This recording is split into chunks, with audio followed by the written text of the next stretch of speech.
Men are sharing the powerful piece of video they shot while volunteering in New Orleans in 2005. Team 4 investigative reporter Jim Parsons has linked that tape to an ongoing federal investigation, and now the FBI is asking new questions. The federal investigation began earlier this year after reporting by two national news organizations exposed a group of white vigilantes in New Orleans who shot African Americans during the Hurricane Katrina disaster in 2005. Now, the FBI is taking a look at that tape from Pittsburgh.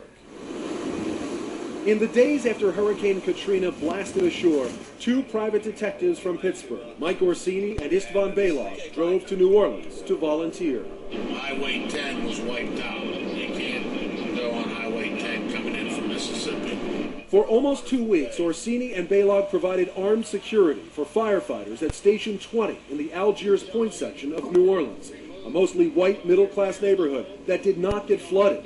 Orsini recalls seeing as many as 5 dead bodies around Algiers Point. Nobody took care of these bodies, and these were all individuals that had been shot. These were not hurricane victims. These were not hurricane victims. This is the aftermath. These were individuals that were shot. What happened in Algiers Point during Katrina has recently come under federal investigation following reports filed earlier this year by journalist A.C. Thompson for ProPublica.org and The Nation. The stories that kept coming up over and over again were about shooting suspected looters, and were about white folks shooting African American people whom they believed to be criminals, outlaws, or looters. One of the shooting victims who made the mistake of walking through Algiers Point is Donnell Harrington. I was living in a neighborhood close to Algiers, but we had to go to Algiers Point to get to the ferry. That's where you were headed? Exactly.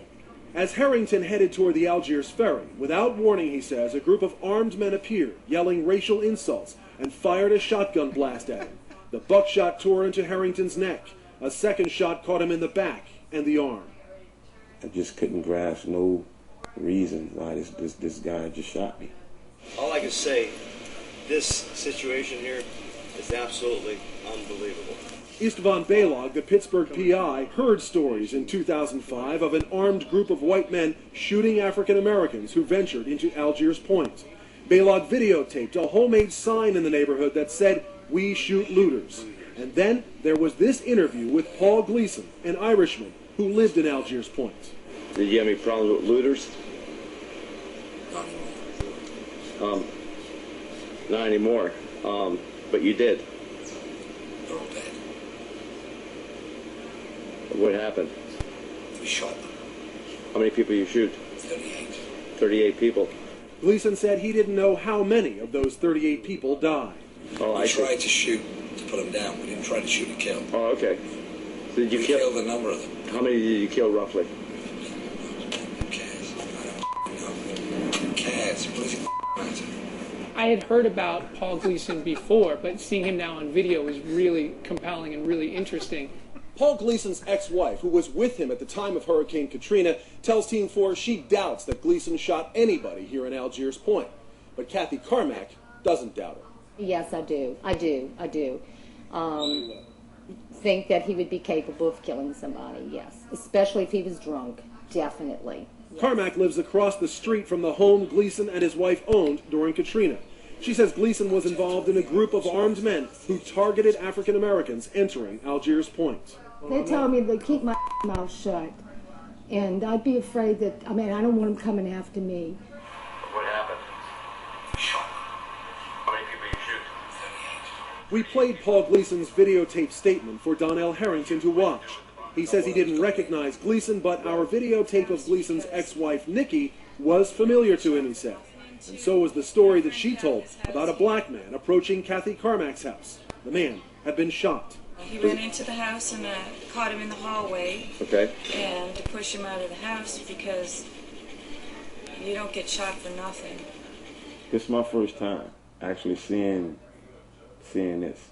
Harrington told me he's all but certain the wounded man in Nikki Gleason's story was him, though he says he did not enter the house but rather stopped at the porch to ask for help. Kathy Carmack remembers the event this way. I was sleeping and some tall, dark guy came in. He was bleeding. And I could hear Nikki in the background, no, you can't stay here, you've got to get out. And he says, ma'am, I've been shot. She says, yeah, but you can't stay here, you've got to get out. Donnell Harrington has made a full recovery physically, but he says he remains traumatized by being shot and then turned away when he asked for help. I just couldn't understand, you know, this lady watching me, you know, suffer from a gunshot wound. I mean, I could have collapsed right in front of her, you know, and I could have collapsed in front of this lady and died. Donnell Harrington's case is now part of a federal investigation into possible civil rights violations in New Orleans.